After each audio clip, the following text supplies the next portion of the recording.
and that is this Last Dance documentary, which, as we hinted at the start, is a propaganda piece to a large extent, because it glosses over some of the darker parts of this man. I mean, Neil Brennan wrote an amazing joke about how he's all for mental health, but just not in his sports icons. It's like the one thing we learned about Michael Jordan is that he's the greatest of all time, but he's also might be one of the greatest psychopaths of all time. Thank God he found basketball. His mental health wasn't great. He was driven by rage and vendettas and slights that were engineered, that in some cases didn't exist. That is one thing that I think the Last Dance really did portray quite well, was the extent to which he concocted reasons to work hard, and sometimes they were utter fiction. Now, that produces 6 championships. Does that produce a nice person to work with? The answer is absolutely no.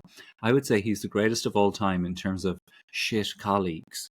If you were working with someone who tries to beat you to the toilet every morning, never mind beat you at the sport you're playing, he literally wouldn't allow anybody be ahead of him on a single sprint. So if they're doing sprints from one end of the court to the other, he never lost a single sprint his entire career.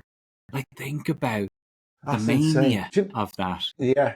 Isn't it? Well, going back to what you were saying, it's incredible, because I remember, I think I've told you this story, when he came to Cardiff for the Ryder Cup, 13, 14 years ago. Michael Jordan was in every single club in Cardiff.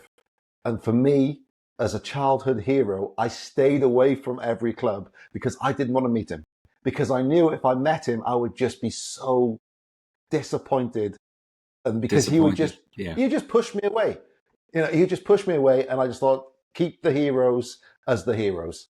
Because I knew, Yeah, what and we also were you doing. don't know what you might have seen. I mean, this is the other thing. Yes. It's like, I just prefer to think that Roy Keane is brooding in an office chair, looking out the window, simmering with rage for the rest of his life.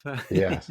And similarly, I don't like to think of Michael Jordan with a gut, with a cigar, and girls hanging off him. I'm like, nah, I definitely need to keep that childhood image intact.